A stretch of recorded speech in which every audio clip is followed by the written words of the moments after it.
Buenas noches, mis Darkmores. Bienvenidos sean todos a Luna Sabbatium, un programa de las Hermanas de la Noche enfocado en temas de femenino nocturno, diosas obscuras y la importancia de la mujer dentro de la senda de mano izquierda. Para quienes no nos conozcan, las Hermanas de la Noche somos un colectivo conformado por 3 exponentes femeninas de senda de mano izquierda en México y enfocamos gran parte de nuestro trabajo en la investigación y generación de contenido sobre temas de ocultismo, paganismo y brujería. También me gustaría presentarles a nuestras integrantes, comenzando con nuestra biblioteca andante, aunque lo niegue, Catherine Naine, especialista en magia ceremonial y sendero draconiano, a nuestra querida artista residente y trollcona favorita, Bat Endry, especialista en sendas nórdicas, y finalmente yo soy Ingrid Hollander, investigadora y satanista ateísta. Una vez concluida nuestra breve presentación, nos arrancamos con este episodio dedicado a los arquetipos nocturnos, así que pónganse cómodos, sírvanse su bebida favorita y vamos a empezar. Para aquellos que nos están acompañando en este live, alisten sus preguntas ya que las estaremos respondiendo, y para los que nos vean o escuchen en diferido, igual ya saben que pueden dejar sus dudas en la casilla de comentarios.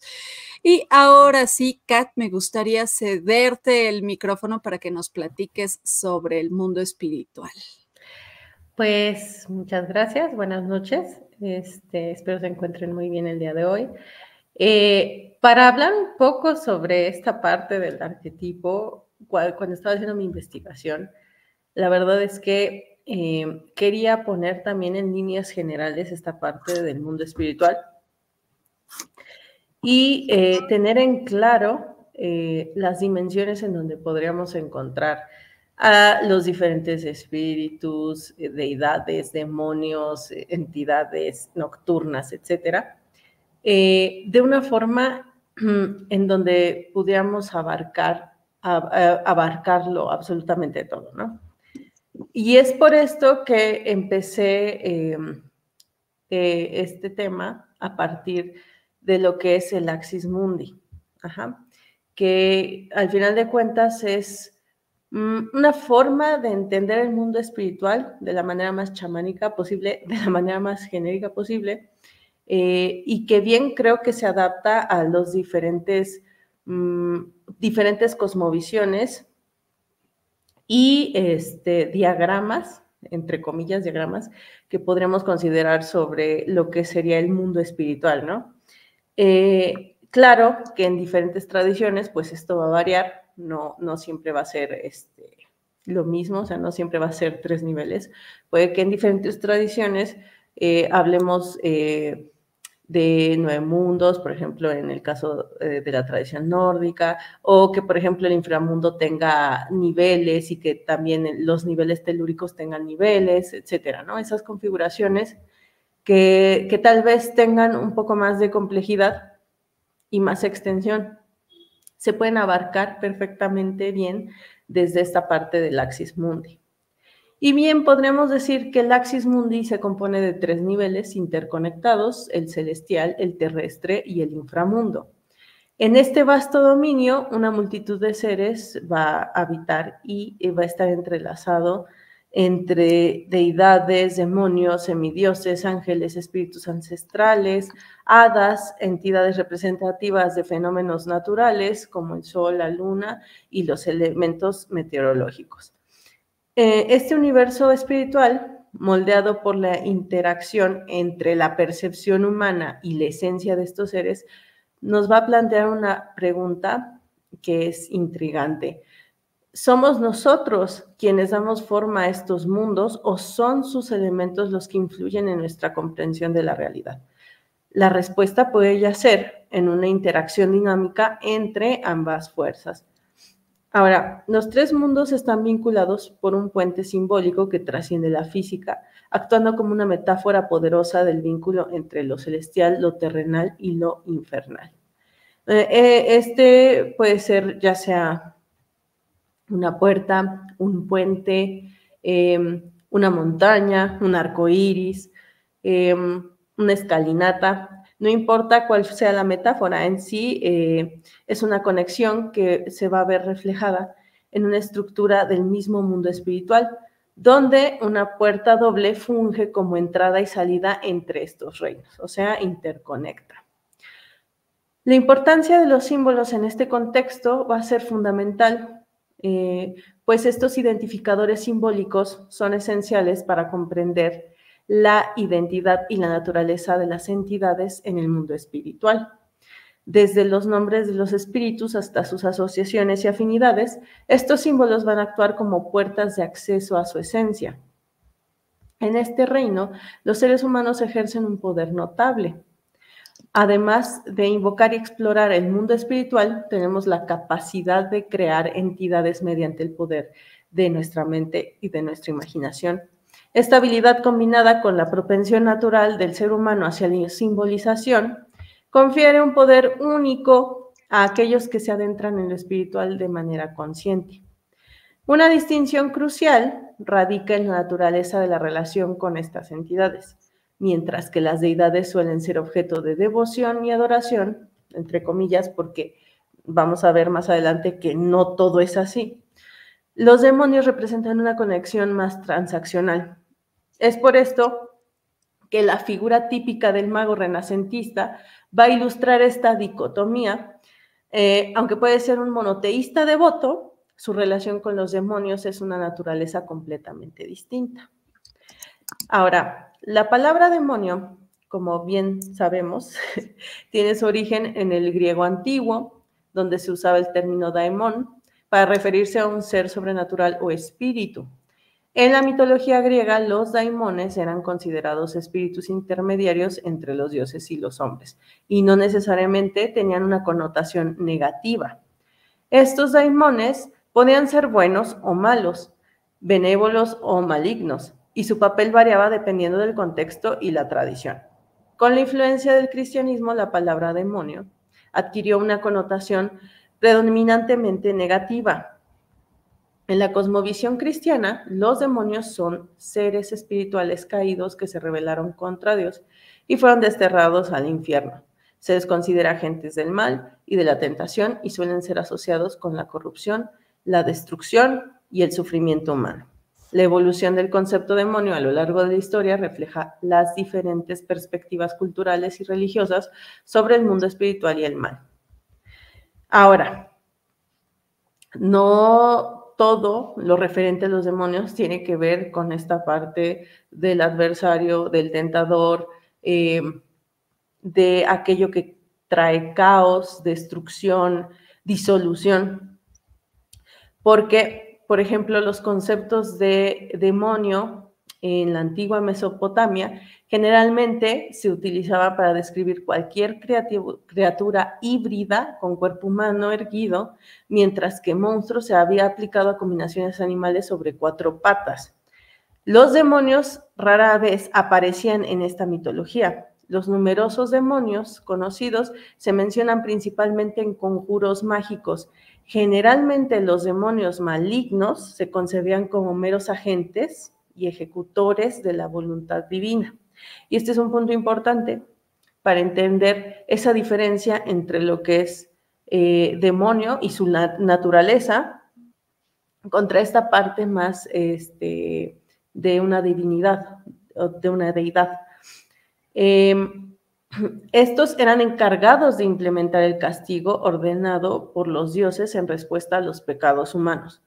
Estos demonios malignos a menudo se imaginaban como espíritus relacionados con el clima, el viento, las tormentas, el desierto, y su método usual de atacar a los humanos era causando enfermedades, aunque no siempre era así.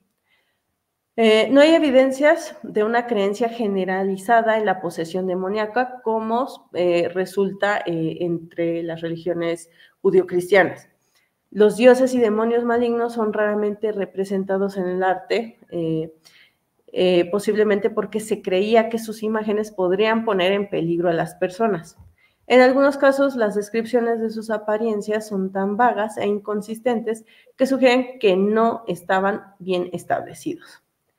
Aquí tengo que comentar esta curiosidad en cuanto a la Mastu, que si bien podría considerarse un demonio, entre comillas, cruza una línea muy interesante entre lo que es la divinidad y un ser puramente maligno, porque la Mastu, siendo la hija del cielo, el dios del cielo, An, por mera voluntad, por su mera voluntad propia, ella causaba el mal, porque así lo quería.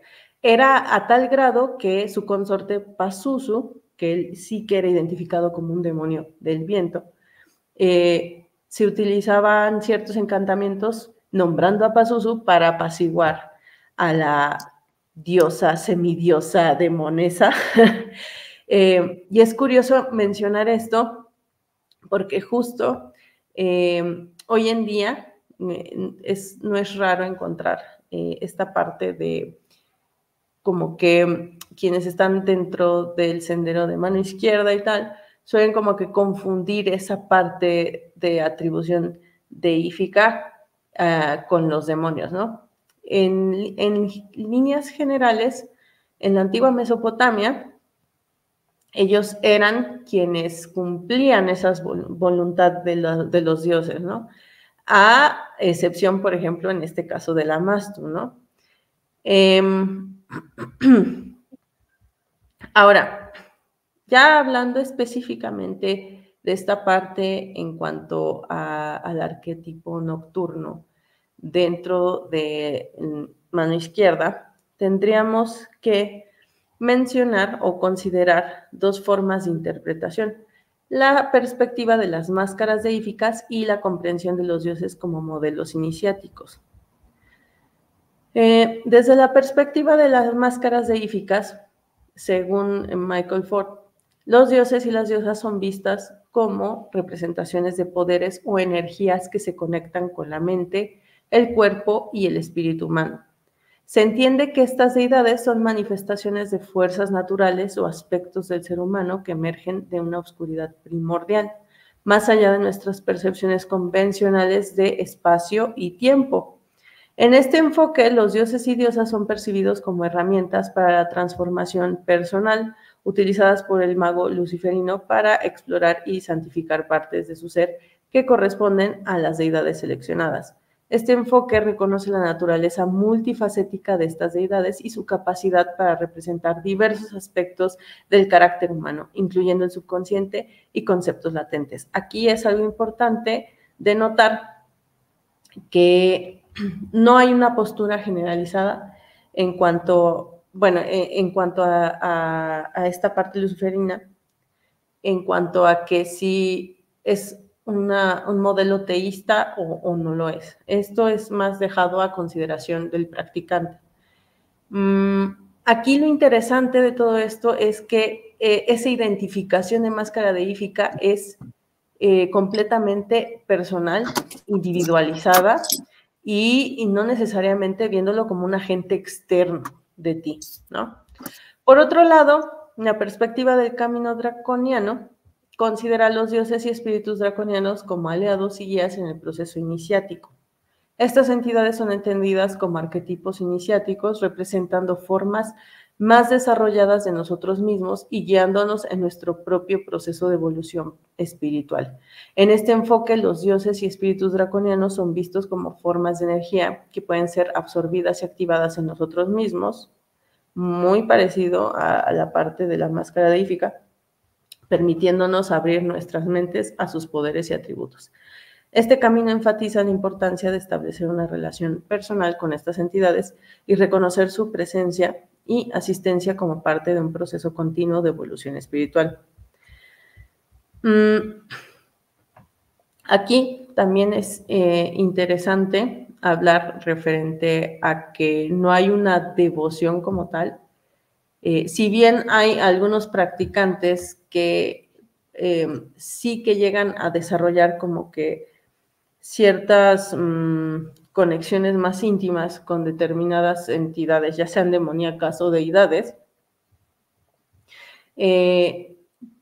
por lo general no es algo que se quede estático o que haya una devoción hacia una o hacia una entidad demoníaca o deidad, Y esto va a ir cambiando constantemente, esta relación va como cambiando, en lo que va cambiando también esa personalidad mágica del practicante.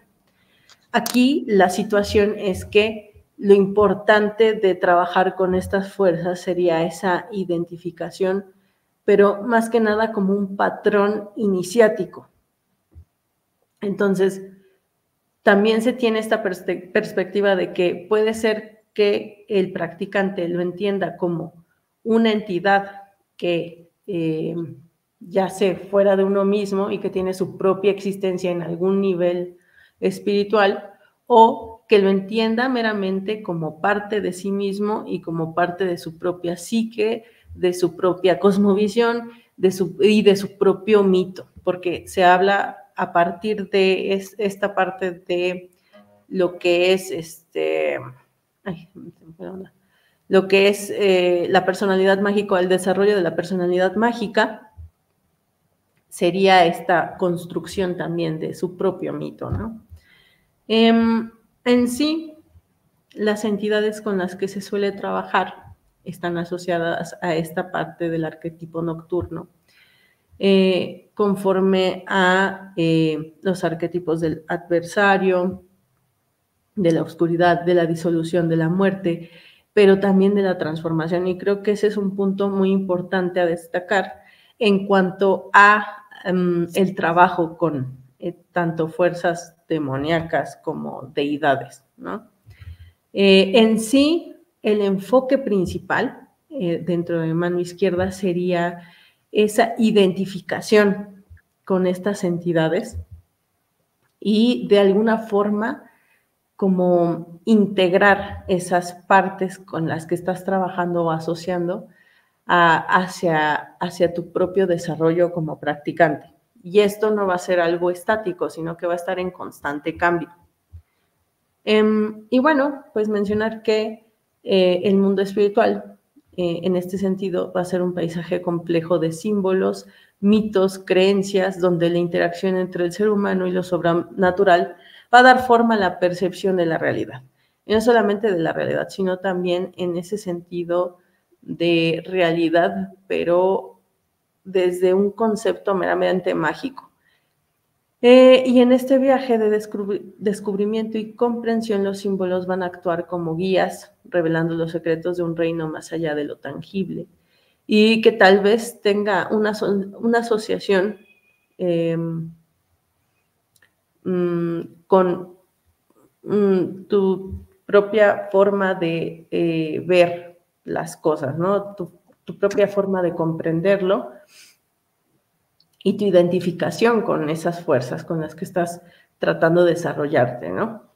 Y pues eso sería lo que tengo que comentar respecto a esta parte del arquetipo nocturno y un poco sobre lo que sería la cuestión del mundo espiritual.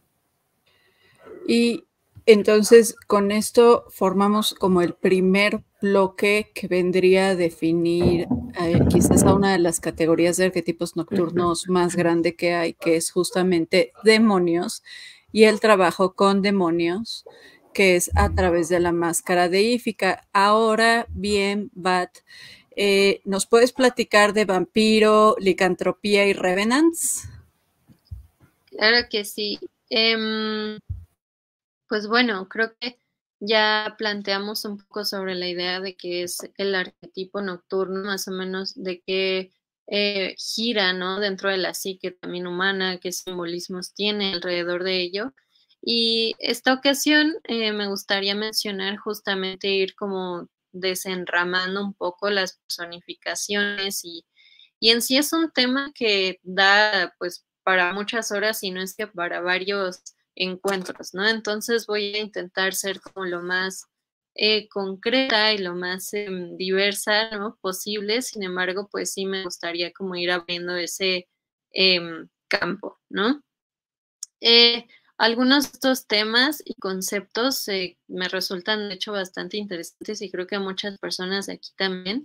Y estos se ven muy vinculados, sobre todo a las entidades nocturnas por excelencia y la percepción de la noche, ¿no? Por eso creo que es algo con lo que muchos coincidimos en cuanto a intereses.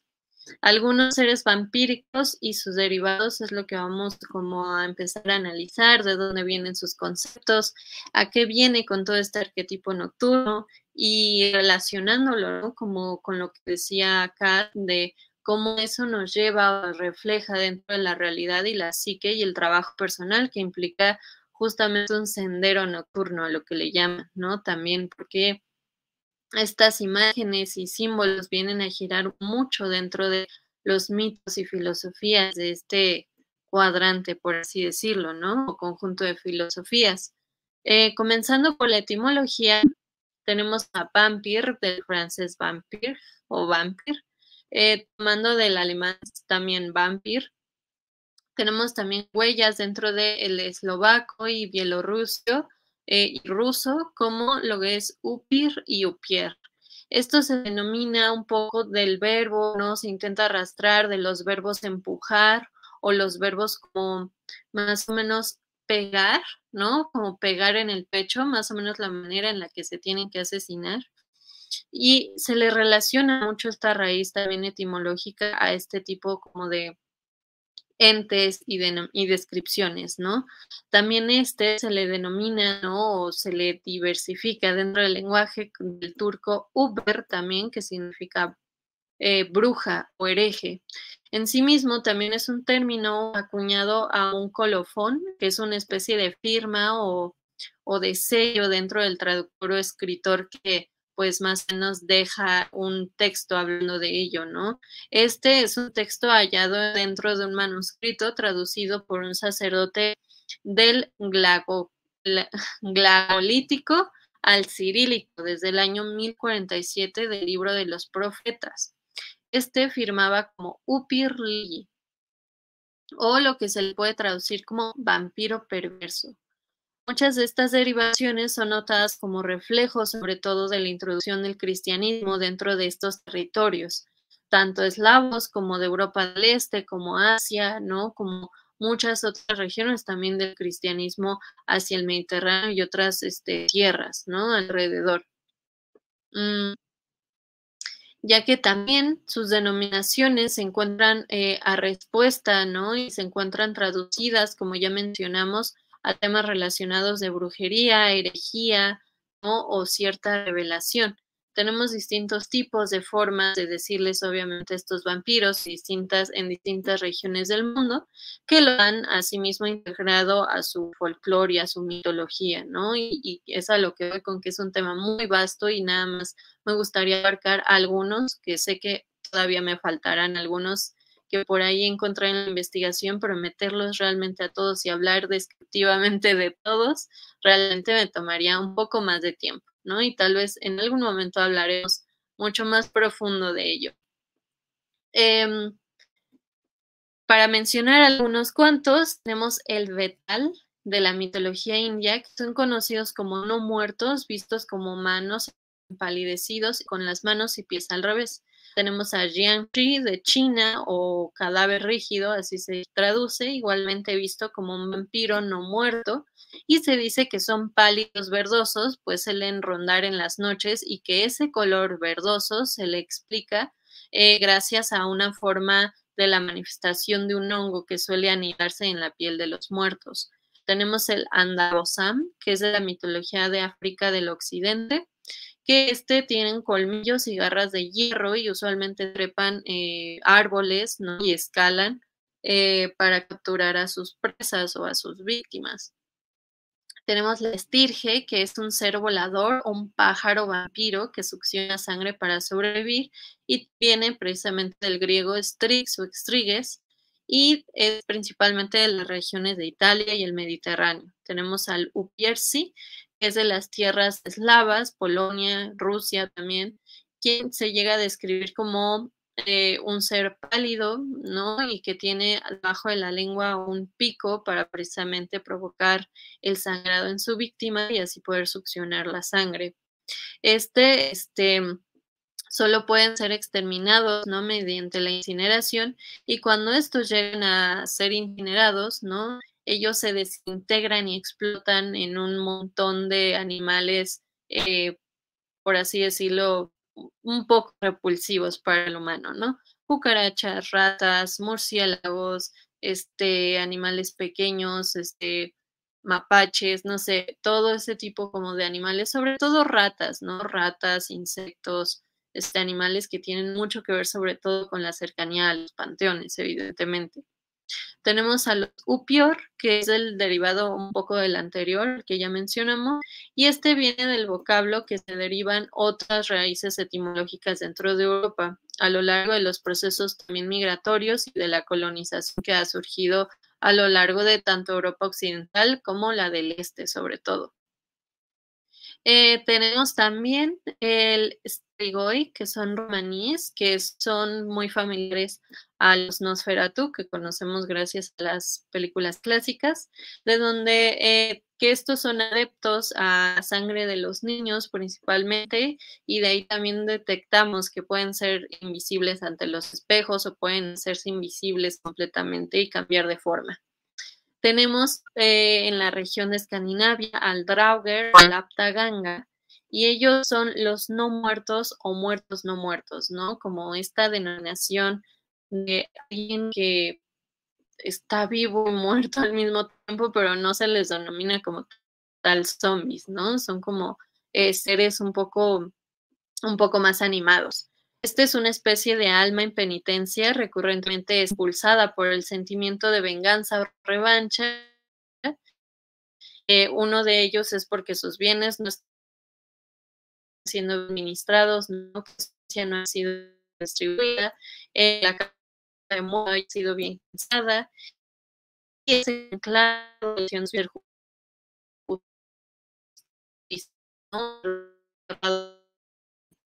Creo que te estamos perdiendo un poquito, Es el Bat. caso de Orbi. Jojojo, dificultades técnicas. Sí, perdimos tantito a Bat, pero en lo que regresa, el tema de los Revenants, justamente que es lo que nos está hablando Bat, pues está muy ligado a lo que nos decía Kat hace rato, ¿no? De que estos arquetipos nocturnos están muy ligados a la idea de la muerte, de la sangre, de la resurrección, pero también de lo que es la transformación, ¿no? Y de hecho hay un libro muy bueno, creo que es de Claude Lecoté, que es justo el de los renacidos, los muertos, los renacidos, en la Edad Media. Ya volviste, Bat, pero no te escuchamos. Les estaba recomendando un libro. Por si les interesa muchísimo más este tema, ¿no? Obviamente. Claro, sí, claro. Y me quedé así en el ejemplo, ¿no? En un ejemplo que podemos encontrar de un caso de una Aptaganga es el caso de Thorbjorn el Lisiado, y hace énfasis en la importancia del Duradormar, que es las puertas de la muerte, para devolverlo a su muerte. Usualmente dentro de las costumbres funerarias de Escandinavia se suele hacer un brindis o una cierta ceremonia, ¿no? En la que se reúne la familia, se honra la muerte del, pues ahora sí que del enterrado o incinerado, y se tiene que hacer como una serie de ajustes y arreglos familiares para que pueda irse en paz un poco, ¿no? Es un poco como nuestros velorios, más o menos. Por otra parte, también se ha visto un estrecho vínculo entre los seres teriántropos y obviamente los vampiros.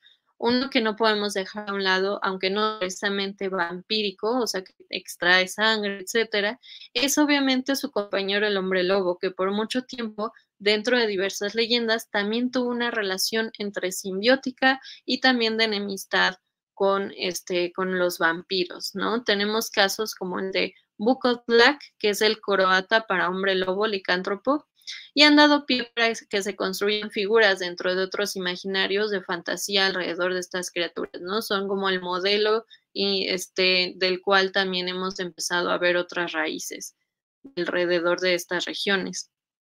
Tenemos el Faulad, que es de la mitología irlandesa, por decir algunos ejemplos. Muchas veces estos son destacados por ser una especie de guardianes y protectores, custodiando a los malheridos y a los niños. Tenemos el caso del Varg en Escandinavia, que es también traducido como bandido o ladrón, y al inglés, ¿no? Un poco dentro del territorio anglosajón, detectado como Varg con W, también es conocido por un término denominado a los lobos y la connotación maléfica, ¿no? Que obtuvo dentro de la mitología escandinava, ¿no? O sea, el lobo del Ragnarok, el lobo del inframundo, cierta furia alrededor de y entidad caótica alrededor de los lobos, ¿no? Cierta oscuridad hasta cierto punto. Este término se llega a utilizar casi a la par que el de Ulfer y por consecuente tenemos a los Ulfeding también, que significa piel de lobo y es un término acuñado sobre todo a los soldados licántropos, por así decirlo, guerreros licántropos, mercenarios licántropos, que desempeñaban actos de trance y éxtasis para potencializar las habilidades guerreras y mercenarias que obviamente dedicaban su vida, ¿no? También tenemos, obviamente, ya hablando de guerreros, a los Berserkir, que tienen también cierta entidad o cierta agrupación que se utilizaba de manera estratégica en los encuentros o combates militares, y al igual que los Ulfedin, toman forma del animal totémico para adquirir la fuerza y habilidades de este animal del que se visten. Usualmente tienen que ver con piel, con estar vestido, y ellos usaban de forma literal la piel de los animales, ¿no? La que desempeñaba, ¿no? Así como un trance, que era como viaje del alma, se nombraba, no se denomina Manfor o el Hammer.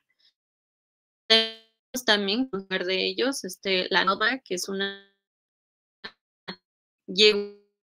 noche con cierta lírica. Creo que te estamos perdiendo de nuevo, Batsini. Mientras recuperamos la señal de Bat, ya encontré los libros justamente que les quería recomendar. Efectivamente, son de Claude Lecoté y son dos muy buenos. El primero de ellos se llama Fantasmas y Aparecidos en la Edad Media y el otro es Hadas, Brujas y Hombres Lobos en la Edad Media, ¿no? Obviamente son textos históricos, pero todas estas entidades que Claude Lecoté analiza en estos dos textos, pues son muy, muy ligadas a los arquetipos nocturnos también, ¿no? Porque, pues sí, al final de cuentas, aparecidos y fantasmas, sí, muy ligados a la noche, ¿no? Con la cuestión de la muerte, la transmutación, la elevación del espíritu, todo ese tipo de cosas.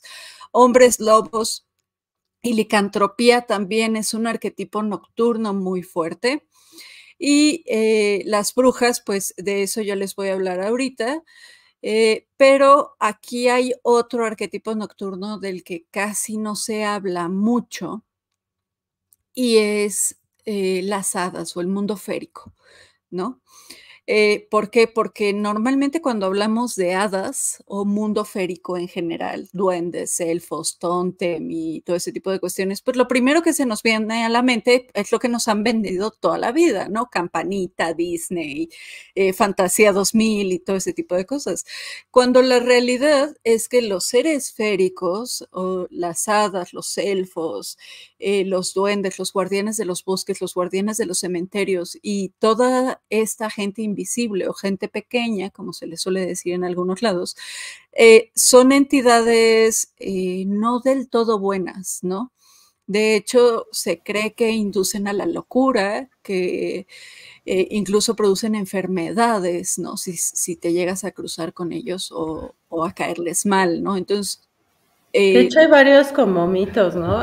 Ligados, por ejemplo, a esta parte ibérica, en donde las damas encantadas, damas del lago, damas del bosque, etcétera, tienden como esta ambivalencia, ¿no? Como que pueden tener un carácter como muy dadivoso, pero también así como te dan, te quitan. Hay mitos en donde se dice que estos seres suelen como secuestrar a los niños pequeños y pues reemplazarlos por sus pequeños hijos que son como débiles, ¿no? Enclenques, y entonces hay esta cosa de que pues mientras el niño férico está siendo amamantado por una mamá humana, el pequeño niño humano está sirviendo como alimento de las hadas, ¿no? O de estas damas encantadas.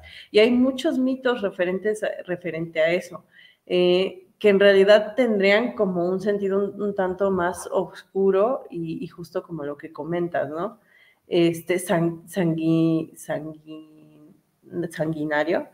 Y hasta cierto punto también, en ciertos rasgos podemos encontrar esa parte de vampiro, ¿no? Porque el hecho de robar al niño para quitarle esa parte de la sangre y alimentarse de la sangre, pues tiene mucho que ver con eso, ¿no? Ya tenemos varias preguntas, pero que Bat termine su tema para arrancarnos con estas dudas que hay, porque están buenísimas las preguntas que están poniendo el día de hoy, ¿eh? Están buenas las preguntas, ya quiero que pasemos a comentarlas. Pero bueno, antes para terminar un poco ese fragmento, ¿no? Obviamente aquí en México, en Latinoamérica, también tenemos cambiaformas, ¿no? Seres vampíricos como las Iguateteo, las Tzitzimime, ¿no? O sea, son las Iguateteos principalmente almas de mujeres muertas en partos, se les daba cierta mención también como guerreros, ¿no? Entonces, algún fragmento de ellas se convertían en estrellas y se dice justamente en cuando caían las tormentas de, pues, de asteroides, meteoritos, creo que son. No soy muy buena explicando esos términos, pero cuando surgía la lluvia desde las Pleiadianas, las Pléyades, era cuando caían o bajaban las iguateteos, ¿no? Se dice que eran estrellas porque al ver el resplendor de las estrellas que parpadean, decían que eran sus garras atrayendo al hombre. Esto viene de que Tezcatlipoca quedó muy resentido desde la creación del hombre, ¿no? O sea, dando un poco de celos, ¿no? Ante esta creación y de que pues no había sido como muy su obra, un poco de la rebelión oscura, ¿no? Que tenemos también por ahí. Y él justamente propicia la creación y generación de estas iguateteos cuyas entidades son femeninas, que bajan a la tierra, como con estas caras, ¿no? Unos ojos justamente de estrella, cabello enmarañado, pechos expuestos, se dice que tienen el vientre expuesto también, y que le hablan a los hombres justamente perdidos o borrachos en el bosque pues, prácticamente, pues, hacer lo que sea con ellos, ¿no? En un sentido vampírico o asesino, por así decirlo. Por ahí que mencionaban si teníamos alguna entidad cercana, también las Tzitzimime son entidades femeninas que tienen algo que ver con ello, pero ellas son de carácter más felino, por ahí se mencionan. Y si notamos, ¿no? Todo este tema con la Nótmara, los vampiros, hombres lobo, si notamos la vinculación que sobre todo estos seres tienen en gran parte, es también este tema, ¿no? Que les envuelve, que es la segregación y marginación con la que son descritos y señalados. La mayoría sentenciados a ser ocultos y vivir al margen de las civilizaciones, sembrando un temor por los personajes aislados y nocturnos, personajes que insultan a la norma habitual, ¿no? O sea, los lobos eran satanizados por ser ladrones, hubo una gran extinción del lobo negro alrededor de Europa, ¿no? Y se le tiene muy, muy mala fama gracias a que también diferentes reyes, diferentes imperios determinaron como la cacería fortuita y expansiva de estos mismos, ¿no? La satanización de estas figuras y estas criaturas pues sí, por mitos, por leyendas, ¿no? Que se van sembrando, pero también con cierta connotación religioso-política, ¿no? O sea, había cierta em, incursión, había cierta inseminación del miedo, ¿no? Por las criaturas salvajes. Esto, por ser este tipo de entes, ¿no? Y se han reflejado también dentro del cosmos y desempeño, ¿no? Dentro de la mano izquierda, por esto mismo, evocando a la práctica de nuestra bestialidad, entender nuestra individualidad, ¿no? Como parte externa a lo que se llega a denominar un rebaño, por así decirlo, reconociendo la materia animal que compone el ser humano, ¿no? Mis comportamientos, mis patrones, mis vicios, y cuestionando también los márgenes de lo preestablecido, ¿no? Es un poco cómo se reflejan estos arquetipos, estas leyendas, mitos que componen dentro de la psique folclórica, ¿no? Común, popular, y así también nos invitan, ¿no? Todas estas figuras a empujar nuestros tabús y barreras cada vez un poco más fuera de la caja, ¿no? Y cuestionando mucho, pues las prácticas no no reglamentadas, ¿no? O sea, están muy relacionados a lo ilegal, algunos vampiros están muy relacionados a lo sexual, algunos hombres lobo están muy relacionados, ¿no? A la ilegalidad, el robo, la avaricia, ¿no? Es como una denominación y descripción bastante marginal para estas criaturas, ¿no? Y en sí el carácter nocturno y la noche, precisamente, ¿no? Y pues bueno, ahora sí vámonos con este primer bloque de preguntas. La primera es de Farid Sánchez, que nos dice, dentro de las diferentes culturas latinoamericanas, ¿tienen registros de arquetipos nocturnos? Registros como tal, sí hay bastante compilación de lo que es material oral en mitos y leyendas de espectros latinoamericanos. Aquí en México particularmente, por ejemplo, tenemos un trabajo asombroso de Alfredo López Austin, que hizo un texto que se llama Seres de la Frontera, 40 clases de magos del mundo náhuatl. Y entonces él se dio a la misión de catalogar, de acuerdo a todas las diferentes regiones de México, cómo se le conocían a los brujos, a las brujas y a los espectros nocturnos de nuestro territorio. También, si mal no recuerdo, es el Laboratorio Nacional de Materiales Orales, que tiene el catálogo razonado del expediente de la brujería, que son los expedientes virreinales de la Inquisición, en donde hay aproximadamente 164, 200 entrevistas que se hicieron durante la Casa de Brujas a supuestas brujas por tener contacto con estas entidades nocturnas, ¿no? Entonces, al menos en México hay material, es accesible, lo único que hay que hacer es buscarlo. Y pues bueno, aparte somos un territorio extremadamente rico en Sí. criaturas y arquetipos nocturnos. O sea, tenemos a la Llorona, tenemos al Charro Negro, tenemos al que bailó con la más fea, tenemos a Juan del Monte, que también es Sí. una entidad nocturna. Incluso México tiene su propio panteón, por decirlo de alguna forma, de seres féricos. O sea, tenemos a los chaneques, tenemos, bueno, Juan del Monte yo creo que entraría en la categoría de hadas. Pues también entra en la categoría porque Juan del Monte tiene mucho que ver con Tepeyolotl. Y entonces sería como el señor de la cueva o el que habita las cuevas y tendría que haber una denominación, o sea, como esta parte de Tezcatlipoca, pero de Tezcatlipoca de quien yace en el centro de la cueva. Entonces, por eso hay muchos brujos, sobre todo, por ejemplo, en la parte de la Sierra Norte de Puebla, ¿no? Se sabe de muchos brujos que van, hacen sus trabajos y justo le hablan, tal vez no Juan del Monte, pero acá se le conoce como al señor de la cueva o el de la cueva o al compadre, le dicen al compadre, que se encuentra en la cueva, pero sí prácticamente tendría que ver con tanto como Tepeyolotl como con Tezcatlipoca. Bueno, si a eso le sumamos todas las criaturas nocturnas que tenemos en nuestros panteones mesoamericanos, o sea, hay infinidad de arquetipos nocturnos en México. Es más, si ustedes no lo sabían, incluso aquí en México tenemos nuestra propia sirena, que es una leyenda típica del Estado de México, ¿no? Es una maravilla. Si no la han visto, les recomiendo el episodio de Beyond, donde hablamos justamente de críptidos mexicanos. Ahí hablamos muy a detalle de la sirena del Estado de México. Los nahuales también, como dice Ángel Uriel, ¿no? Sí. Luego tenemos otra pregunta de Daniel Pérez. nos recomiendan un libro para llevar de forma práctica al lobo, o sea, para trabajar licantropía. Ahí sí no sé, Bat, pero tú eres la buena en ese. Tengo un colega bastante bueno en esa investigación que se llama Anton y se encuentra como Ulver, no, Bargor, algo por el estilo en su Instagram, pero podemos encontrar, por ejemplo, muchas leyendas alrededor de, ¿qué será? Hay un Cohen.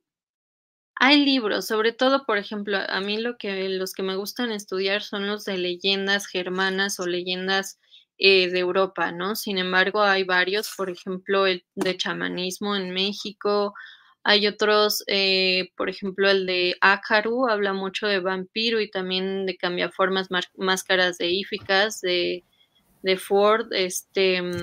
Ford tiene varias, características y prácticas, ¿no? Y ejercicios alrededor de no solo licantropía, sino teriantropía en general, ¿no? En la actividad de cambiaformas. ¿Qué otras cosas? ¿Qué otra más?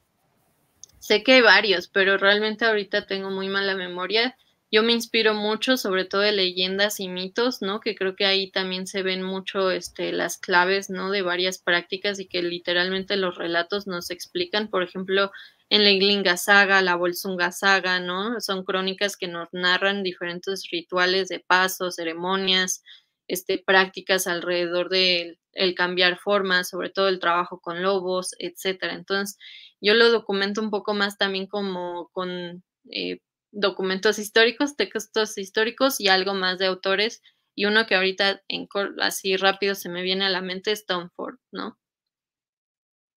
Buenísimo. Tenemos otra pregunta de Daniel Pérez que dice, ¿la teriantropía es la práctica del lobo? No necesariamente. La teriantropía engloba la licantropía, efectivamente, pero la teriantropía refiere a cualquier tipo de metamorfosis humano-animal, animal-humano. Por ejemplo, los nahuales también es una especie de teriantropía. Las brujas mexicanas que se quitan las patas y se convierten en guajulotes o en búhos, lechuzas para salir volando en la noche es otro tipo de práctica de teriantropía. Es más, dentro de la teriantropía entran incluso deidades o seres sobrenaturales que son mitad animal, mitad hombres, como los dioses egipcios, por ejemplo. Sí. Y Therion viene sobre todo de bestia, ¿no? Entonces, cualquier transformación o cambio a la animalidad, ¿no? Esta transformación, hasta son varios, ¿no? Hay caras de Hécate con un lobo, o sea, con un perro, con una serpiente, o sea, hay varias máscaras deíficas y cambios de forma, ¿no? Entonces, esa diversificación de teriantropía, licantropía, licaón, viene mucho de el lobo, del lupi, lupino, ¿no? Entonces, la teriantropía como que abarca la animalidad, ¿no? Un poco. Luego tenemos una pregunta de Alejandro Coronado que nos dice, ¿el demonio Marchosios tendría que ver con la satanización de estos espíritus de los lobos? Más bien, esta satanización de los lobos se dio a raíz de la caza de brujas, de la persecución de la caza de brujas.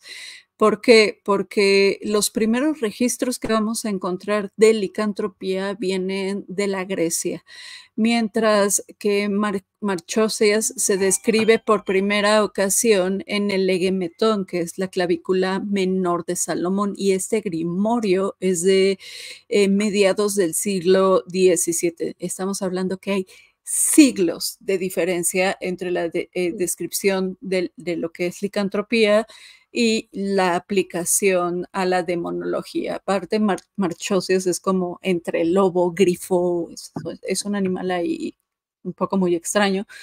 Sí. Pero cuando se liga los animales nocturnos a la brujería, pues se empiezan a cazar, ¿no? Ernesto nos platica que su abuelita tenía varias historias verídicas de personas que fueron perdidas en el monte por los duendes. Incluso hablaban de un portal que ya se destruyó, pues construyeron un puente que atravesaba un cerro y es un túnel en la autopista, encontraron oro y murieron varios trabajadores y se les apareció un charro negro que les decía qué hacer para que no se les cayera la construcción. Esto es muy curioso, fíjense, yo esto lo cuento mucho como anécdota porque yo viví en Playa del Carmen mucho tiempo y en aquel entonces, esto va a denotar la edad que yo tengo, estaban tratando de construir un puente en la autopista Cancún-Playa del Carmen que pasaba por arriba de Puerto Morelos. Total, los habitantes de Puerto Morelos les dijeron en varias ocasiones a los del puente que le tenían que pedir permiso a los chaneques para construir el mentado puente, porque era territorio de chaneques. Total, obviamente, obras públicas dijeron pinche gente neófita con sus creencias tontas. El puente se les vino abajo 4 o 5 veces, hasta que el ingeniero de la construcción ya fue y dijo, ¿qué chingados tengo que hacer para que se me deje de caer el puente? Entonces, es súper chido. Si ustedes llegan a ir a Playa del Carmen y toman la autopista Cancún-Playa del Carmen, esténse al pendiente, porque cuando atraviesan el puente, en la parte de abajo del puente van a ver una pirámide en miniatura, que es para que los chaneques habiten. Y a todo el costado de la carretera de Puerto Morelos hacia Playa del Carmen van a encontrar ustedes casas chiquititas, porque lo que los chaneques pidieron a cambio de que se pudiera construir el puente es que les construyeran casas.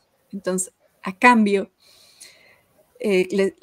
los ingenieros de la obra civil les construyeron un chingo de casitas a los chaneques y curiosamente ya no se les volvió a caer el puente. Es muy simpático. Ustedes pueden buscarlo incluso en Google y van a ver literal las casitas y la pirámide en miniatura que le construyeron a los chaneques en el puente de Puerto Morelos. Sí, de hecho hay hasta alcaldes, creo que islandeses, que detienen la propuesta de obra para... Se trabó. Bueno, yo tenía algo que comentar referente a lo que decían de Marcosías, y es que en general, pues, como es un marqués, más bien es un gran duque, ¿no? No es marqués, de hecho, marqués, su nombre, ¿no? Significa marqués. Marqués. Ajá, Marcosías marqués. Por lo general, todas estas entidades que son asociadas al marqués en la Goetia se asocian al planeta Venus. Entonces, Venus, por lo general, tiene como una forma de representarse, que esto tiene que ver con las figuras telesmáticas un poco, no del todo, pero hay maneras de configurar a estas entidades con ciertas representaciones simbólicas, y el hecho de que se tomen como esta parte de, yo qué sé, diferentes bestias que configuran como a los diferentes marqueses, pues tiene que ver específicamente asociado con lo venusino también. Y referente a lo del charro negro es interesante porque ahí se demuestra ese sincretismo, ¿no? Entre esta parte de la brujería como más tradicional, más asociada a lo europeo, y mezclado con pues nuestras creencias, ¿no? Porque para mí el charro negro es esta forma como de diablo, pero de diablo folclórico que hemos ido adoptando nosotros, ¿no? Entonces podríamos equipararlo como con esta parte de el señor astado, pero también como con el hombre que se viste de negro, con, no sé, no sé, se me fue ahorita la onda, pero pues con todas estas figuras que son muy del folclore y que están como que asociadas a ese diablo folclórico, no tan teológico, es interesante porque desde ahí se puede hacer un acercamiento muy interesante referente a lo que es la brujería tradicional, ¿no? Ahora sí, ¿qué ibas a decir, Pat? Que en Islandia hay, o sea, está igual registrado, o contemporáneamente, ni siquiera pasó tanto tiempo, creo que hasta salió en las noticias que un alcalde de Islandia para una hora para preguntarle a un chamán y que fuera a preguntarle a los duendes, al far y todos los seres del bosque si le dejaban atravesar una montaña para una carretera, ¿no?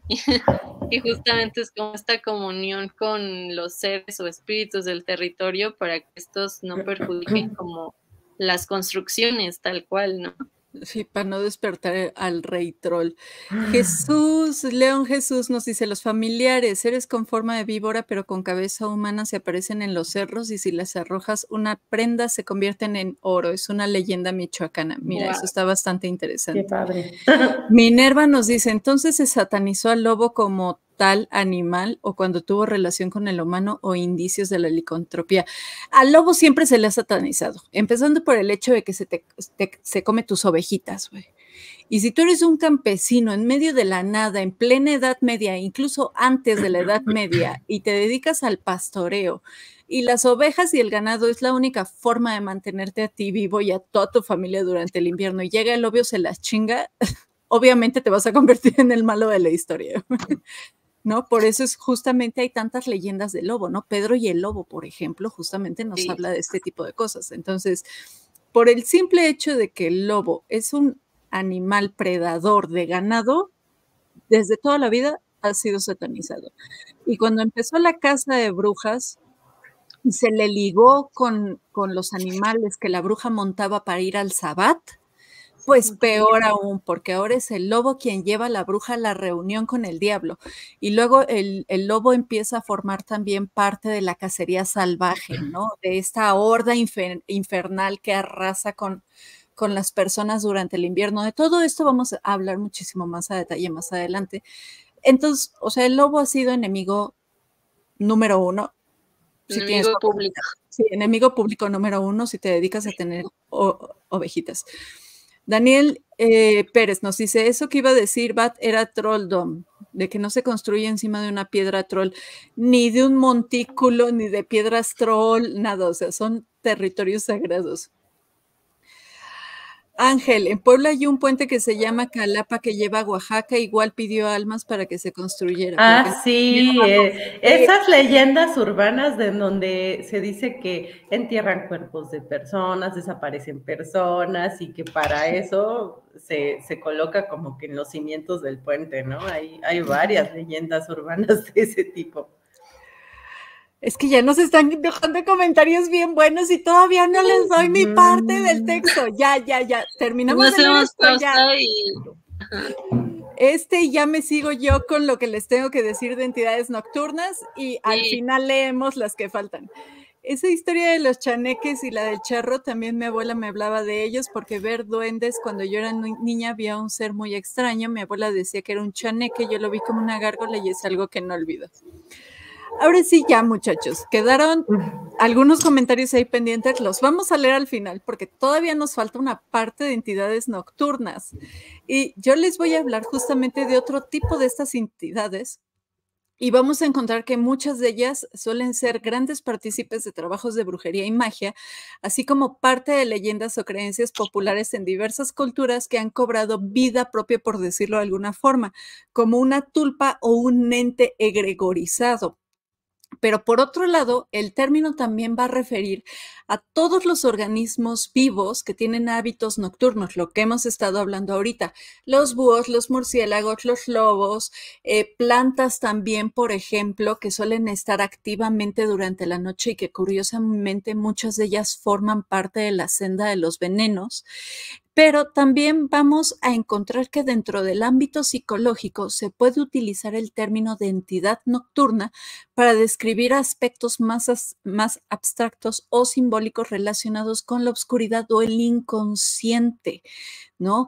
Y van a venir a representar temores o sombras dentro de la mente humana. Pero lo que nos interesa como tal es definirlas, o sea, definir el concepto de entidad nocturna dentro del contexto de la brujería.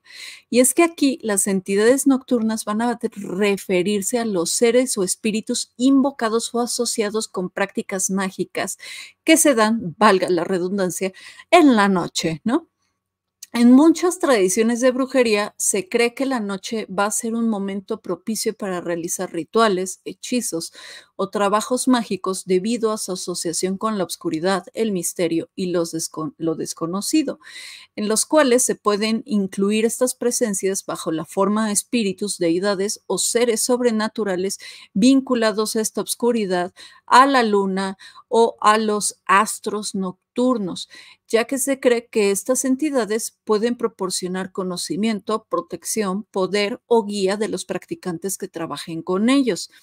Sin embargo, es importante tener en cuenta que las creencias y prácticas relacionadas con la brujería van a variar significativamente de cultura a cultura, y lo que se considera una entidad nocturna en una tradición puede ser muy diferente en otra, por lo que he englobado estas entidades nocturnas de las que les voy a hablar, ¿no? En 3 categorías principales, aparte de todas las entidades que ya han mencionado Katy y Bat, ¿no? La primera categoría de las que les quiero hablar son las entidades a las que yo personalmente denomino pesadillas.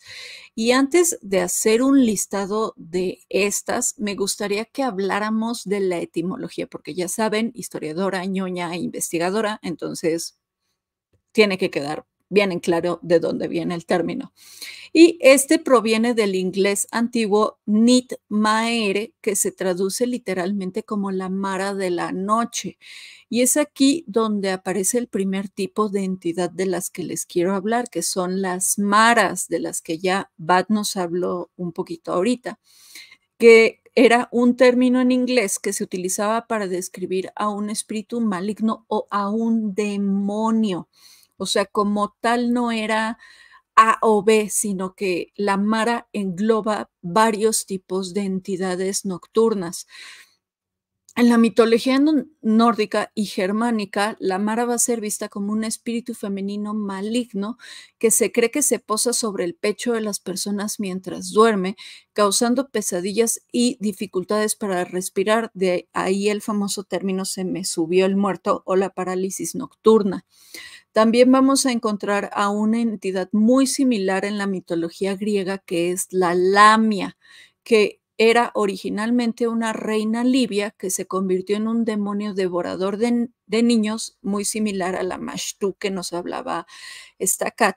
Y se creía que se aparecía en los sueños, especialmente a los infantes, para causarles terror y pesadillas. En esta categoría también entrarían los fantasmas y los espíritus malignos, que en muchas culturas se cree que son los espíritus de los muertos los que pueden causar las pesadillas o visitar a los vivos en sus sueños para atormentarlos. Otro tipo de estas entidades que podemos cubrir en la categoría de pesadillas son los incubos o los sucubos, ¿no? Ya que se aparecen en la noche para robarle los fluidos vitales a hombres y mujeres para seguir procreando más demonios de su especie. Pero estas solo son algunas de las muchas entidades nocturnas que han sido asociadas con las pesadillas a lo largo de la historia. Y aquí me gustaría hacer como un pequeño paréntesis para mencionar que en la brujería las pesadillas pueden interpretarse de varias maneras, como señales de advertencia de que algo está fuera de equilibrio o que hay energías negativas presentes, como parte de un trabajo de sombras donde pueden ser vistas como oportunidades para explorar y enfrentar los aspectos oscuros o reprimidos de la psique de uno mismo, o como ataques psíquicos. Ahora, el otro tipo de entidad nocturna que voy a ligar a esta categoría de pesadillas, pero que debido a su carga simbólica lleva implícito una nueva categoría por sí misma, es la bruja. O sea, la bruja liga la categoría de pesadilla con la segunda categoría, que es la bruja, que es otra palabra extremadamente rica en etimología, así que les voy a tratar como de explicar algunas, porque vamos a encontrar que la palabra bruja tiene múltiples connotaciones de su origen dependiendo de la zona geográfica donde nos encontremos. Y pues de los significados más importantes que tiene esta palabra es del germánico antiguo bru, que significa señora o dama, Esto podría haber evolucionado hasta Bruch en idiomas como en el antiguo alto alemán, el antiguo sajón y eventualmente bruja en el inglés moderno. Del latín bruxa, que significa hechicera o encantadora. Esta palabra latina fue adoptada por lenguas romances y podría haber evolucionado hasta bruja en español, portugués y otras lenguas romance. Del celta bri, que significa encantado o sagrado, y se cree que esta palabra se utilizaba para describir a las mujeres que practicaban la magia en las antiguas culturas celtas, sin necesariamente tener una connotación negativa. Del alemán Hexe, que se refiere, que refiere como a bruja como tal, ¿no? Aunque su origen etimológico no es completamente claro, pero podría estar relacionado con la palabra agajusa del alto alemán medio, que refiere a bruja o hechicera, pero también podría tener raíces en las palabras que se relacionan con los términos de magia y adivinación en las lenguas germánicas. Vamos a encontrar que también tiene una declinación del inglés antiguo que es Wicca, que es la definición que más le gusta al New Age y al neopaganismo, ya que es la forma femenina del término Wicca, que refiere a un practicante de magia o brujería, que a su vez podría estar relacionada con el término protogermánico Wiccon, que significa adivino o hechicero. Ahora, la relación entre brujas y entidades nocturnas varía según las creencias y prácticas individuales de cada tradición o sistema de creencia, pero hay puntos en comunes de trabajo entre ellas como la invocación y el trabajo con entidades, los vínculos con la naturaleza, con sus energías y sobre todo con el trabajo con las fuerzas que están activas durante la noche, como el trabajo de sombras, que no solo implica explorar y trabajar los aspectos oscuros de la psique humana, sino también implica manejar y manipular entidades a menudo asociadas con el inconsciente y que pueden ser utilizadas en el trabajo para la autoexploración. Y finalmente los trabajos de protección y defensa en los cuales las brujas también pueden trabajar con entidades nocturnas para protegerse contra energías negativas y ataques psíquicos que pueden ocurrir durante la noche, como los famosos familiares dentro de la bruja o los egregores, ¿no? Finalmente les quiero hablar de una tercera categoría que armé de entidades nocturnas, a las cuales he nombrado como entidades de bajo astral, por decirlo coloquialmente, y las cuales engloban a varios tipos de espectros que rondan cuando se hacen trabajos mágicos, sobre todo durante la noche en escenarios nocturnos, pero de las que les quiero hablar más a detalle son de las famosas larvas, las cuales se pueden definir como entidades parasitarias o energéticas que se alimentan de la energía habitual de las personas y se cree que son creadas por pensamientos o emociones negativas y se pueden adherir a individuos o entornos donde hay discordia, miedo, sufrimiento o cualquier tipo de energía negativa. Seleccioné las larvas particularmente porque hemos hablado de vampirismo y las larvas practican un tipo de vampirismo energético, de vampirismo astral, pero también están muy ligadas a este concepto del espectro, ¿no? Esto de que la larva se queda en un lugar donde ha habido mucho sufrimiento es muy similar a lo que se le conoce, por ejemplo, como poltergeist, ¿no? O también está muy ligado al término de posesión, ¿no? Sobre todo a la fase de infestación, ¿no? Que es justo cuando la persona que empieza a ser poseída siente justamente esta influencia negativa en su persona y se empieza a sentir enfermo o cansado, ¿no? Por eso es que específicamente quise hablar de las larvas. Ahora, Dentro del trabajo energético y espiritual, las larvas pueden referirse también a residuos energéticos o formas de pensamiento creadas por pensamientos repetitivos, emociones intensas o acciones negativas, como los espectros que están ligados a las casas, por ejemplo, ¿no? Que están condenados a repetir el mismo ciclo una y otra y otra y otra vez hasta que llega algo que quiebra ese ciclo y entonces el espectro inmediatamente percibe a la persona que quiebra el ciclo y empieza a consumirlo, ¿no? Estas larvas también pueden acumularse en un espacio o persona y afectar su bienestar emocional, mental y espiritual, pero también pueden representar aspectos oscuros o reprimidos del ser humano. Así que trabajar con ellas dentro de un labor de sombra pues puede implicar explorar y transformar estos aspectos para lograr la integración y la sanación personal. Yo, por ejemplo, esa ya soy yo a un nivel muy personal, porque, por ejemplo, yo tengo trastorno obsesivo compulsivo que me provoca ataques de pánico, crisis de ansiedad. Yo dentro de mi trabajo de sombra, yo, Ingrid, ¿no? Ya trabajando yo mi psique, ¿no? Los aspectos oscuros de mi psique, he reconocido que la larva energética que yo cargo son los trastornos obsesivos compulsivos. ¿Por qué? Porque es justamente todo esto, el ciclo repetitivo, el ciclo constante, ¿no? Que trae sufrimiento, que trae angustia, que trae la fregada y media y que me consume, ¿no? Es una forma, por ejemplo, de trabajar estas entidades dentro de un trabajo más personal. Y pues obviamente, como hemos visto hasta ahora, ya con todo lo que hemos hablado, tanto Kat como Bat como yo, pues podemos ver que las formas de las entidades nocturnas varían muchísimo, muchísimo. Los arquetipos nocturnos son a lo mejor no infinitos, pero sí son incalculables, ¿no?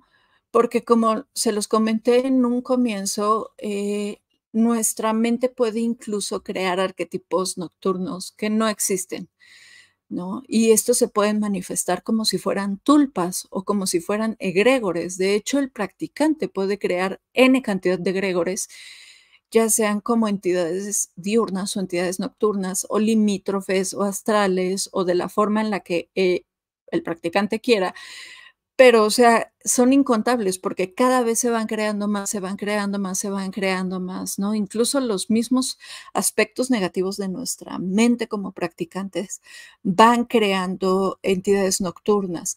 Y ahí es donde se liga el concepto de la máscara deífica, que es de lo que hablaba Kat en un principio, ¿no? O sea, eh, ¿qué del arquetipo del demonio con el que yo voy a trabajar no está ya implícito dentro de mi psique y lo único que estoy haciendo es proyectarlo, ¿no? Por eso es que es muy importante hablar de entidades nocturnas cuando hablamos de sendero de mano izquierda y sobre todo de femenino nocturno, porque de esa forma el practicante puede desarrollar estas entidades y aprender a trabajarlas para incorporarlas en su vida como profesional. Y pues eso era lo que yo tenía que decir y ahora sí nos vamos con el chisme de los comentarios porque vi que seguían, escribe y escribe.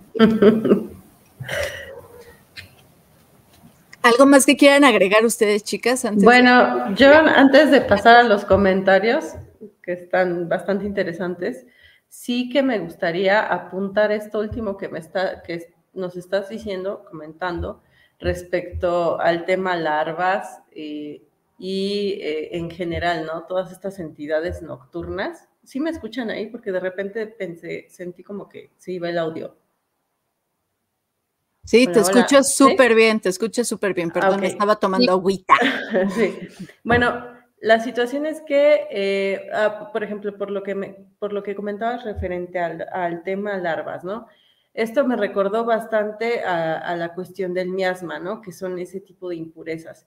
Y en específico, yo eso como que lo conecto al trabajo que se hace desde el árbol clifótico, específicamente trabajando con el túnel de Tantifaxat, que es el túnel número 32 que conecta justo con la Tierra Negra, que sería Malkut Leila, con Gamaliel, que sería el nivel de la luna negra, ¿no? De hecho, Linda Falorio comenta que los poderes que podemos obtener en este túnel son la capacidad de cruzar dimensiones, salvar fronteras, vincular el interior y el exterior, comunicarnos con habitantes de mundos paralelos. Entre estos que habíamos mencionado, pues obviamente están todas estas entidades nocturnas, también están los seres féricos, y que aquí en este túnel podemos comprender esa parte de la energía bruta del tiempo inherente en sus ciclos. Y el hecho de que esté asociado con el Señor del Tiempo nos lleva completamente a esta idea de Saturno, que en ese sentido lo conectaríamos con ese nígredo. Entonces, el hecho de trabajar con estas impurezas, con estos impulsos, por ejemplo, en el nivel de Gamaliel, con esos impulsos sexuales que son violentos, ¿no? Nos llevaría a esa confrontación que decíamos de la sombra, pero para justo llevar a cabo esa purificación de los miasmas. El hecho de trabajar con la putrefacción, que estaría asociado específicamente a estos niveles, tanto Malkut Leila como Gamaliel, y por ende Tantifaxat, que aparte cuando hablamos de túneles hay que recordar que estamos hablando de una carretera de doble sentido, ¿no? Sí, son los procesos que conectan entre esferas, ¿no? Entonces, al hablar de esto es hablar de que quien trabaja con estas fuerzas, el iniciado que trabaja con estas fuerzas, está buscando dominar estos aspectos y no dejarse consumir a través de ellos. Y de hecho, también nos conecta con este lado de la parte nocturna y onírica, que al final de cuentas el Sabbat, donde se lleva a cabo, es en esta esfera lunar onírica, y que también podría estar completamente, bueno, yo estoy segura de que está conectada con este aspecto teriantrópico y también vampírico, porque la bruja tiene dentro de ese arquetipo que es esta parte del vampiro y del cambiaformas, ¿no? Esa parte también bestial.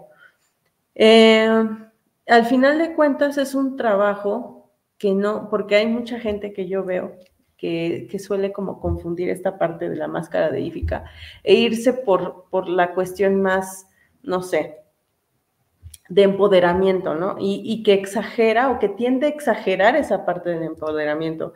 Pero si bien es cierto que hay ese empoderamiento después de ese proceso, hay que apuntar que también es la parte del trabajo de sombra y el trabajo de atravesar esa parte del nígredo, ¿no?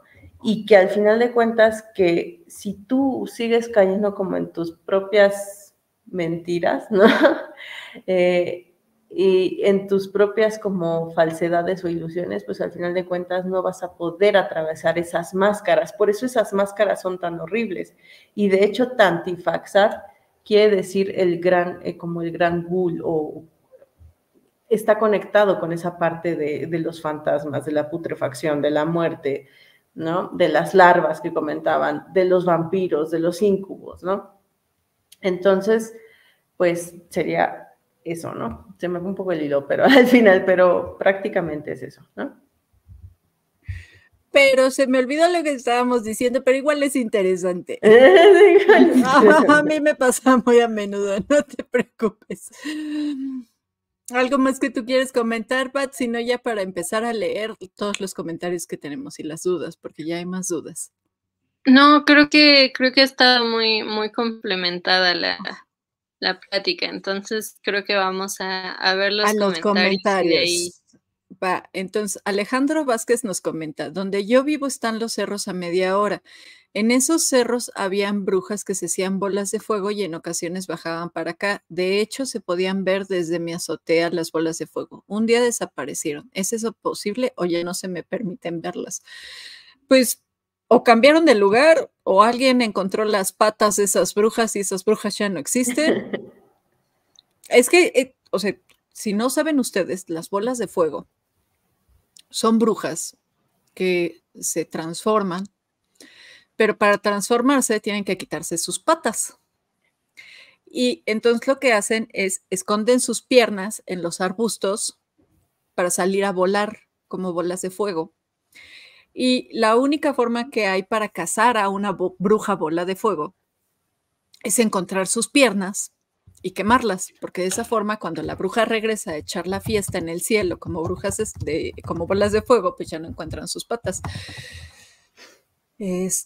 Según yo, porque también están los que se convierten en guajolote y también dejan las patas por ahí regadas. Sí, y también dicen que si sigues estas bolas de fuego, puedes encontrar oro también, ¿no? O sea, como que están también muy relacionadas a estar cerca de tesoros. Sí, se les conoce como Momepotzinki.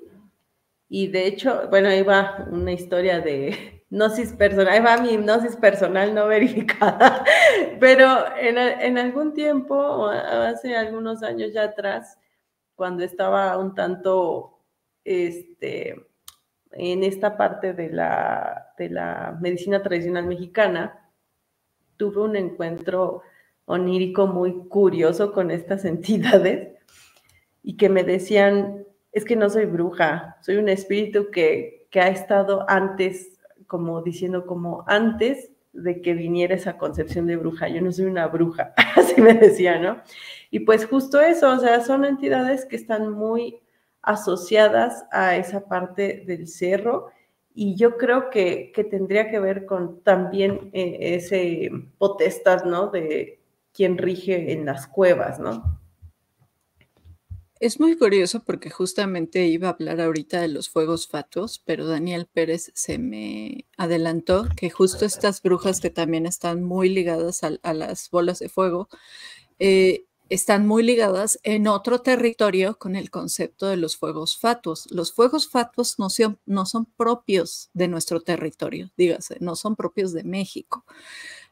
Los espectros y las entidades nocturnas relacionadas con el fuego en nuestro país son el maestro, que es el diablo, y las brujas. Y los fuegos fatuos pertenecen al territorio europeo. Y sí, los fuegos fatuos están relacionados a lugares donde supuestamente aparece oro, ¿no? Pero también, si tú vas en el bosque y te encuentras un fuego fatuo, tienes que tener mucho cuidado, porque normalmente los fuegos fatuos lo que le gusta es meterse con la mente de las personas y perderlos en el bosque, para que ya se queden ahí en el bosque y el bosque se los coma, ¿no?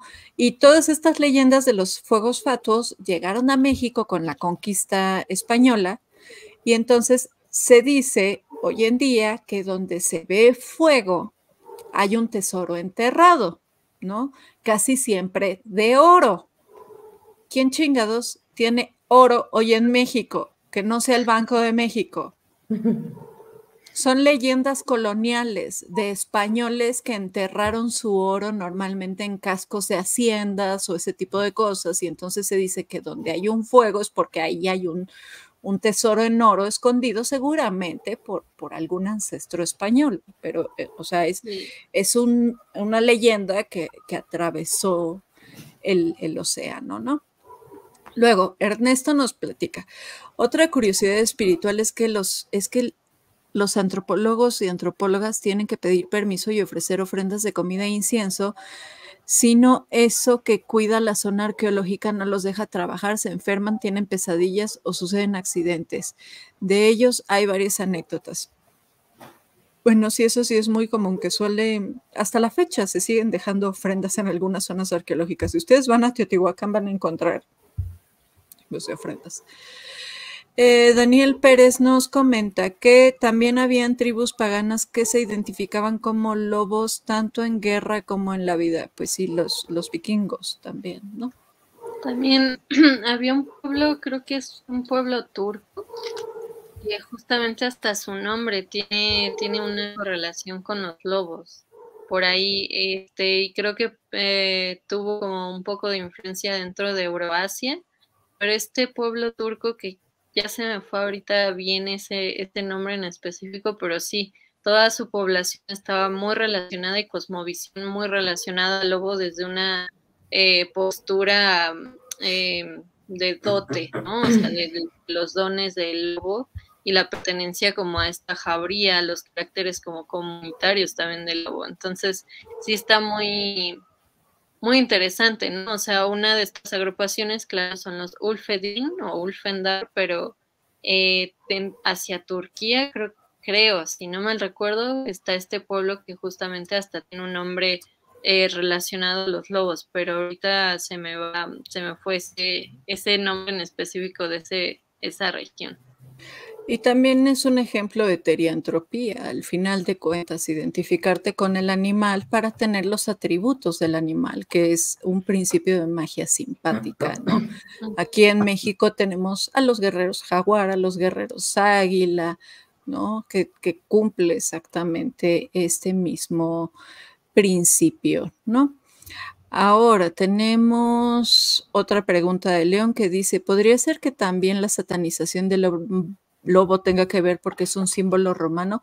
Puede ser, no lo dudes, porque sí, al final de cuentas, ¿cuál es es que si lo vemos en términos cristianos, ¿cuál es el símbolo cristiano?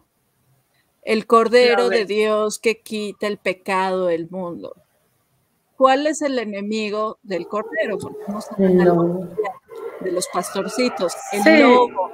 Sobre todo, por ejemplo, también, ¿no? Todas esas citas bíblicas en donde se dice, ¿no? Que vendrán profetas, que son lobos vestidos con piel de oveja, de cordero y guau, ¿no? Sí, y ahora, si hacemos una analogía histórica, los cristianos, díganse las ovejitas, fueron perseguidos y masacrados por el ejército romano, que eran los lobos, ¿no? Entonces, pues va siendo ahí como que match la historia, ¿no? Farid nos platica, mi bisabuela le contaba a mi papá que en las mañanas cuando había mucha neblina, las hadas salían del bosque a lavar su ropa al río. Cuando la neblina se retiraba, las hadas volvían al bosque. Es una forma muy bonita de decir, no salgas porque te vas a perder en la neblina y las hadas te van a robar. ¿No? ¿Qué más tenemos aquí? A ver, Minerva dice, la sanación o eliminación de larvas es autopersonal, es decir, disminuir y controlar tus emociones negativas o trastornos obsesivos compulsivos. A ver, chavos, el trabajo de sombra es un trabajo extremadamente personal. Sí. Pero neta, consulten a un profesional de la salud mental. Porque es una chinga empezar a trabajar en sombra porque te remueve 1000 madres que tienes ahí y que nosotros no tenemos las herramientas para tener la contención necesaria para poder lidiar con ellas, ¿no? Entonces, el trabajo de sombra es complementario a llevar terapia psicológica, ¿no? Y bien dice Daniel, no solo los trastornos obsesivos, sino que también hay egregores del alcoholismo, del tabaquismo, etcétera. Les voy a poner un ejemplo muy tonto. Me van a disculpar, Katibat, pero es un ejemplo súper, súper tonto. Pero lo ejemplifica bastante bien. No sé si ustedes han visto la serie de Dexter, la del asesino. Ajá, sí. O sea, el mismo Dexter ya tiene egregorizado su instinto asesino, ¿no? Le dice el pasajero oscuro. ¿No? Entonces ahí está, o sea, es un aspecto súper oscuro de su persona que ya está egregorizado, porque hasta él mismo dice, hay ocasiones que él toma el control y no puedo hacer nada, ¿no? Entonces, pues sí, es un hecho, ¿no? De hecho, hay unos rituales que son magia, sí, ritual, pero muy parecido a lo Golden Dawn.